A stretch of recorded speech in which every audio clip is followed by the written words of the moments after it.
En politique il est connu de tout le monde, surtout en Afrique. Tchou accent aigu. Il est rare de louer ou rendre hommage à son adversaire politique ou à son prédécesseur, surtout quand il est accent aigu agit par exemple des accent aigu un dirigeant politique, même est accent aigu il a bien fait ou a certaines qualités en lui. On fait tout pour effacer son histoire et ce tchou accent aigu il a fait de bon pour son pays. En Afrique cette réalité est encore plus frappante. Cela est dû à la manière dont les gens viennent au pouvoir. En Europe on honore ceux qui ont fait la grandeur de leur pays pendant les moments difficiles de leurs histoires. Cela se traduit par leurs statues érigées partout dans les villes européennes, petites ou grandes. Ceux qui ont une fois visité les villes en Occident le savent. Il est un accent aigu, il n'y a aucune ville où on ne voit la statue de telle ou telle personnalité historique qui a, soit lutté pour son pays ou est l'accent aigu à diriger. Même celle des scientifiques ou savants, on en voit partout. Mais en Afrique on est accent aigu à pas cette culture des accents aigus honorer les dirigeants ou hommes de culture qui ont marqué leur temps. On est accent aigu honore pas ceux qui ont combattu pour l'accent aigu Afrique, pour nos pays et pour nos libertés. On ne leur rend pas hommage par les statues. Ça se limite seulement par les discours lors de la commémoration des fêtes de l'accent aigu indépendance et autres, c'est accent aigu et tout. Je trouve cela triste, très triste. Les gens ont sacrifié leur vie pour nos pays en Afrique mais on ne leur donne pas dans nos cœurs et dans notre histoire, la place tchou accent aigu ils méritent. Cela est dû à quoi? De la méchanceté. De la réécriture de l'accent aigu histoire. De l'accent aigu ingratitude ou quoi? Je ne sais vraiment pas pourquoi on a cette culture en Afrique. On néglige ce qui est essentiel ou tout simplement on manque de sincérité envers les grands hommes africains. On est trop méchant en Afrique. Ce manque de reconnaissance fait du mal. Ce accent aigu est pas une bonne chose. Ce constat accent aigu est pas propre à un pays X ou IC accent aigu est à tous les pays des accents aigus Afrique. Il faut tchou accent aigu on change de mentalités et de comportement sur nos attitudes à adopter. On pense seulement à soi-même et à sa propre gloire et honneur dans les pays africains quand on fait la politique et non à ceux qui sont passés avant nous et on fait du bien aussi au pays. On fait tout pour tchou accent aigu on oublie leurs bienfaits. Prenons par exemple le cas de notre pays, le Togo où je voudrais en venir dans cet article. Nulle part on ne verra la statue de Sylvanus Olympio, ni celle de Nicolas Grunitzky dans une ville du Togo. Il est de même pour tous ceux qui ont lutté aussi à leur côté. L'accent aigu histoire se transmet. Quand on visite les pays européens on voit les statues de grands hommes qui ont fait leur gloire, même dans leur petite ville. En Afrique nulle part on ne verra de tout ça, même à la capitale de nos pays. Il faut vraiment tchou accent aigu on change de mentalité politique et de culture si on veut avancer dans la bonne direction. Pourquoi ne reconnaissons-nous pas à une personne le sacrifice et l'accent aigu effort tchou accent aigu elle a consenti pour son pays à un moment donné de l'accent aigu histoire. Accent aigu est-il pas dû à la manière dont les gens viennent au pouvoir, souvent par les coups d'accent aigu état militaire en Afrique. Et lorsqu'accent aigu on y accède, on veut effacer tout ce qui existait auparavant. On accent aigu aime jamais reconnaître le mérite de l'accent aigu adversaire qui a fait tant de choses pour son pays. C'est accent aigu est typiquement africain. On est méchant en Afrique. On accent aigu aime pas voir le passé, ni le futur. Seul le présent nous préoccupe. C'est accent aigu et pourquoi on accent aigu avance pas car on ne puise pas dans le passé pour corriger ou améliorer ce qui doit être corrigé ou amélioré en vue de construire l'accent aigu à venir. C'est accent aigu et pourquoi on est toujours sur place. Le passé est une référence pour le futur. Les blancs l'accent aigu ont bien compris.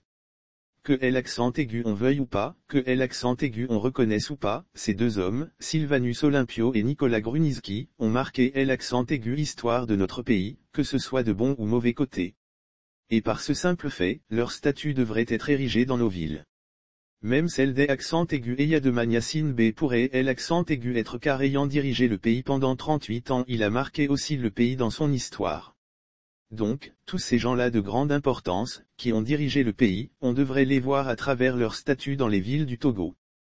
Quand on voit surtout tout ce que Sylvanus Olympio a fait pour ce pays dans sa lutte politique et nulle part dans notre pays on ne verra sa statue, je dirais que ces accents aigus est une erreur politique très grave, de même que pour son adversaire politique, Nicolas Grunitzky. Il y a la statue de Kwame Nkrumah au Ghana. Pourquoi ne peut-on pas ériger celle de Sylvanus Olympio au Togo et même aussi celle de Nicolas Grunitzky? On ne fait pas de bonne politique en Afrique. Il faut aimer et honorer ceux qui ont sacrifié leur vie pour nous et pour notre liberté.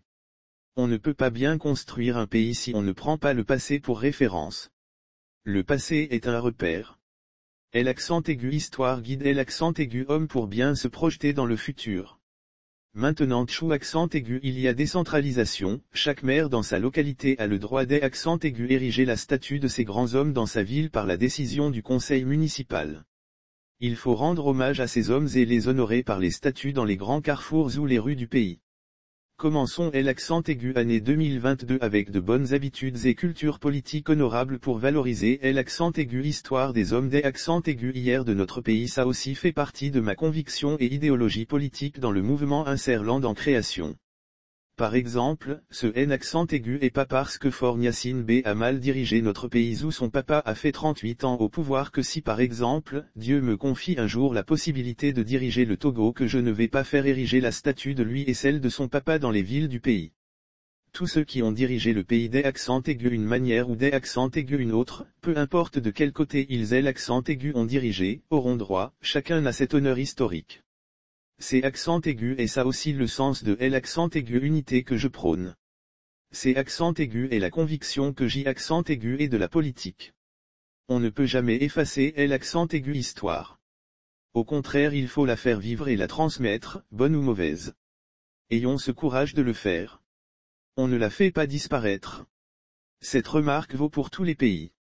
Il faut surtout honorer par des statues, ceux qui ont marqué notre histoire ou fait du bien pour notre pays au cours de leur vie, même aussi les artistes de grande réputation comme par exemple Bella Bello. La mairie de sa ville des accents aigus origine pourrait ériger sa statue dans sa ville.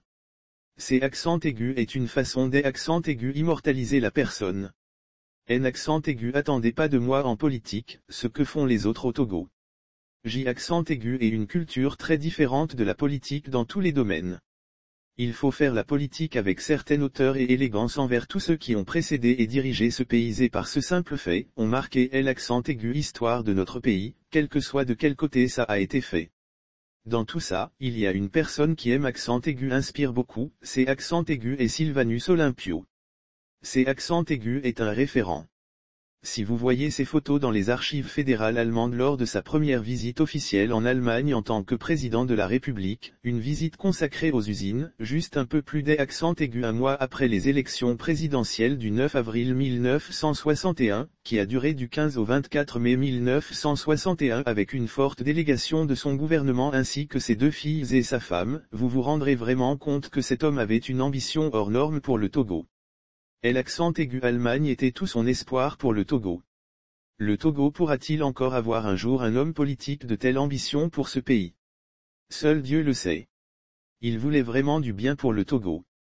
C'est accent aigu et ça chou accent aigu on appelle homme politique. C'est accent aigu est une perle rare chou accent aigu on ne trouve pas tous les jours et quand on en trouve, il faut bien la garder mais hélas. Nous sommes dans une société dans laquelle tout le monde en accent aigu aime pas la bonne chose, soit par égoïsme, soit par jalousie, soit par haine, soit par frustration. C'est accent aigu et pourquoi le Togo en accent aigu avance pas et ne peut jamais avancer si on ne se débarrasse pas de tels comportements nuisibles à notre pays.